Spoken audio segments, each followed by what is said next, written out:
Bonjour à toutes et à tous. Je sais que tout le monde aime bien ici boire. Je ne parle pas forcément d'alcool, mais toute autre boisson. Et quand la boisson est très intéressante, on boit jusqu'à la lie. C'est ça, justement, l'expression de ce jour. Mais malheureusement, ce n'est pas ça le sens de l'expression, du moins pas le seul. Boire le calice jusqu'à la lie.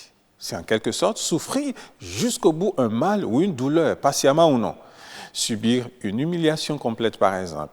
C'est aussi supporter une épreuve très pénible jusqu'à son terme. Alors, vous trouvez un emploi, on vous dit que vous travaillerez 12 heures par jour, et puisque vous avez besoin de cet emploi, vous souffrez la douleur jusqu'au bout, on dit que vous buvez le calice jusqu'à la lie. Alors, l'inconnu de notre expression ici, c'est quoi? C'est bien le calice. Alors, c'est justement ce qui donne à l'expression son sens. Historiquement, le calice est un vase à boire de matière et de formes différentes, mais aussi un vase sacré qui présente la forme d'une coupe évasée portée sur un pied élevé et employée dans la célébration eucharistique pour la consécration du vin. Donc, en fait, il s'agit d'un verre, mais ici un verre tout à fait spécial. Et ceux qui boivent du vin, avec modération bien sûr, savent qu'au fond des bouteilles, on peut trouver un dépôt spécifique de boissons fermentées qu'on appelle la lie. Alors, la lie, c'est donc le dépôt qui se forme au fond des récipients qui contiennent des boissons fermentées. Si quelqu'un boit donc la lie, c'est qu'il a tout bu. On comprend donc l'image d'avoir fait quelque chose de façon complète. Mais pourquoi cette notion de souffrance et d'humiliation?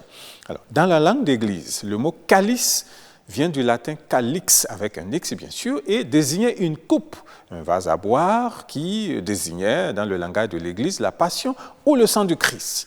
Souvenez-vous, le Christ disait à la croix, avant de mourir, Père, si tu pouvais éloigner de moi cette coupe.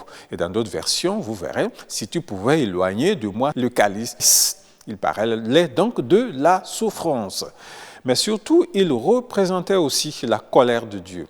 Un châtiment déjà pénible à subir, on le sait, et qui devenait réellement insupportable. Et voilà qu'il fallait aller jusqu'au bout, le vider jusqu'à la lie. Donc, il est clair que boire le calice jusqu'à la lie, c'est subir un calvaire jusqu'au bout, on n'a pas le choix.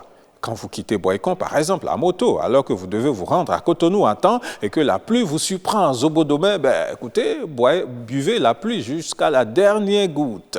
Si juste un mot vous a plu, alors vous êtes très heureux, mais s'il ne vous a pas plu, buvez le calice jusqu'à la lie.